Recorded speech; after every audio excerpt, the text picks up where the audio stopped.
हर किसी के मन में कभी न कभी ये सवाल जरूर उठता है कि केदारनाथ मंदिर का निर्माण आखिर किसने किया और किस उद्देश्य से किया गया। लेकिन इससे भी ज्यादा चौंकाने वाली बात यह है कि केदारनाथ धाम का शिवलिंग बाकी सभी शिवलिंगों से इतना अलग क्यों है। आखिर इसके पीछे कौन सा रहस्य छिपा है। हजारों साल पहले जब आज जैसा आधुनिक विज्ञान, मशीनें और टेक्नोलॉजी मौजूद नहीं थीं, तब उस दौर के लोग इस भव्य मंदिर को बनाने के लिए इंटरलॉकिंग जैसी उन्नत तकनीक को कैसे जानते थे। और सबसे हैरान करने वाली बात यह है कि बिना किसी बड़े नुकसान के ये मंदिर लगभग 400 वर्षों तक बर्फ की मोटी परत के नीचे दबा रहा। इसके पीछे की कहानी क्या है। जब हर साल सर्दियों में मंदिर के कपाट 6 महीने के लिए बंद कर दिए जाते हैं, तब मंदिर के अंदर जलने वाला दीपक आखिर कैसे लगातार 6 महीने तक जलता रहता है। और सबसे बड़ा सवाल, 2013 की भीषण बाढ़ के समय जब पूरा केदारनाथ क्षेत्र तबाही में बदल गया, तब मंदिर को बचाने के लिए पीछे से आकर रुकी वो विशाल भीमशिला आखिर किसने रखी। क्या ये सब केवल एक संयोग था या इसके पीछे किसी दैवीय शक्ति का चमत्कार छिपा हुआ है।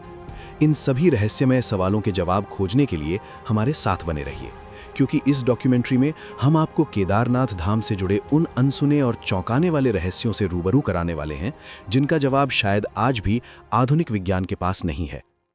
भारत के उत्तराखंड राज्य में स्थित केदारनाथ धाम केवल एक मंदिर नहीं है, बल्कि ये आस्था, रहस्य और चमत्कारों का एक अद्भुत संगम है। हिमालय की दुर्गम ऊंचाइयों में स्थित ये पवित्र स्थल भगवान शिव के 12 ज्योतिर्लिंगों में से एक है, जो सदियों से भक्तों को अपनी ओर आकर्षित करता आ रहा है। लेकिन क्या आप जानते हैं कि इस मंदिर के हर पत्थर के पीछे अनगिनत कहानियां छिपी हैं। ऐसी कहानियां जो केवल आस्था से नहीं बल्कि विज्ञान और चमत्कारों से भी जुड़ी हुई हैं।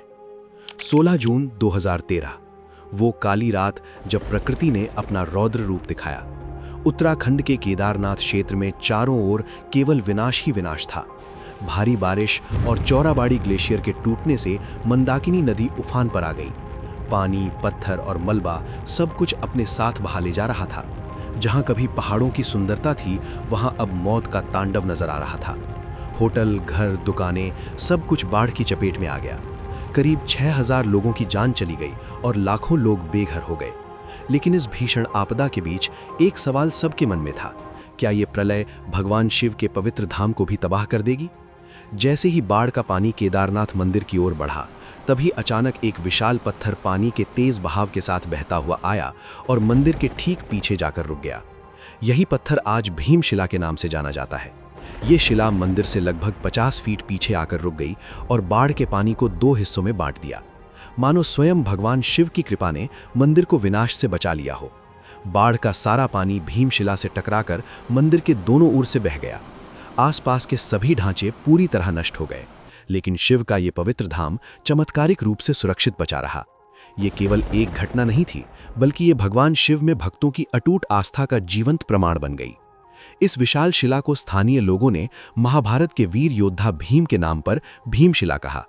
आज ये शिला केदारनाथ धाम के चमत्कार की प्रतीक बन चुकी है। भक्त आज भी इसकी पूजा करते हैं और इसे मंदिर दर्शन का अभिन्न हिस्सा मानते हैं। वैज्ञानिकों के अनुसार ये शिला पहाड़ से खिसक कर आई थी, लेकिन सवाल ये है कि ये शिला मंदिर के ठीक पीछे आकर ही क्यों रुकी। ये शिला लगभग 20 से 25 फीट लंबी, 10 से 15 फीट चौड़ी और करीब 1000 मीट्रिक टन वजनी मानी जाती है। अगर ये शिला मंदिर से टकरा जाती तो मंदिर पूरी तरह नष्ट हो सकता था।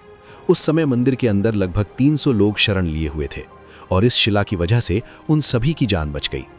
अब सवाल ये उठता है कि इतनी भयंकर आपदा के बावजूद केदारनाथ मंदिर कैसे सुरक्षित खड़ा रहा। इसका जवाब छिपा है मंदिर की प्राचीन इंटरलॉकिंग तकनीक में। बिना किसी सीमेंट या गारे के भारी पत्थरों को इस तरह जोड़ा गया कि वो एक दूसरे में पूरी तरह फिट हो गए। हजारों साल पहले जब आधुनिक उपकरण मौजूद नहीं थे, तब भारतीय कारीगरों ने पत्थरों को इतनी सटीकता से तराशा कि वो प्राकृतिक आपदाओं का सामना कर सकें। चाहे भूकंप हो, भारी हिमपात हो या भीषण बाढ़ हो, ये मंदिर हर परीक्षा में खरा उतरा है।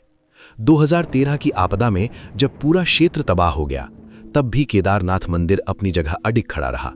यही भारतीय प्राचीन वास्तुकला की अद्भुत मिसाल है, जो आज भी वैज्ञानिकों को हैरान कर देती है। अब सवाल उठता है, आखिर किसने इस मंदिर का निर्माण करवाया। इसके पीछे की कहानी उतनी ही रहस्यमय और रोचक है। धार्मिक ग्रंथों के अनुसार महाभारत युद्ध के बाद पांडव अपने पापों से मुक्ति के लिए भगवान शिव की खोज में निकले। भगवान शिव उनसे बचने के लिए नंदी का रूप धारण कर हिमालय चले गए। भीम ने उन्हें पहचान लिया और पकड़ने की कोशिश की, लेकिन शिव धरती में समा गए। भीम ने उनका पिछला भाग पकड़ लिया और तभी से यहाँ भगवान शिव नंदी की पीठ के रूप में पूजे जाते हैं। इसी कारण केदारनाथ का शिवलिंग अन्य शिवलिंगों से अलग है। कहा जाता है कि पांडवों ने ही यहाँ मंदिर का निर्माण करवाया और पंच केदार की स्थापना हुई। केदारनाथ पंच केदार में सबसे प्रमुख माना जाता है। एक और कथा के अनुसार भगवान विष्णु के अवतार नर नारायण ऋषि ने बद्री वन में कठोर तपस्या की, जिससे प्रसन्न होकर भगवान शिव ने यहाँ ज्योतिर्लिंग रूप में निवास करने का वरदान दिया।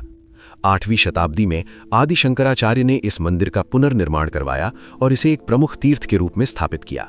उन्होंने यहीं समाधि ली, जो आज भी मंदिर के पीछे स्थित है। इतिहासकारों के अनुसार राजा भोज के समय में भी मंदिर के निर्माण या पुनर्निर्माण के प्रमाण मिलते हैं।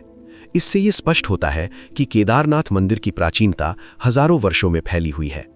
इतना ही नहीं, कहा जाता है कि ये मंदिर लगभग 400 वर्षों तक बर्फ के नीचे दबा रहा, फिर भी इसकी संरचना सुरक्षित रही। वैज्ञानिकों ने इसके पत्थरों पर हिमनदों के निशान पाए हैं, जो इस बात की पुष्टि करते हैं। केदारनाथ और रामेश्वरम का 79 डिग्री देशांतर रेखा पर एक सीध में होना भी एक अद्भुत रहस्य है। इनके बीच स्थित अन्य शिव मंदिर पंच तत्वों का प्रतिनिधित्व करते हैं, जो प्राचीन भारतीय भूगोल और वास्तुकला के गहरे ज्ञान को दर्शाता है।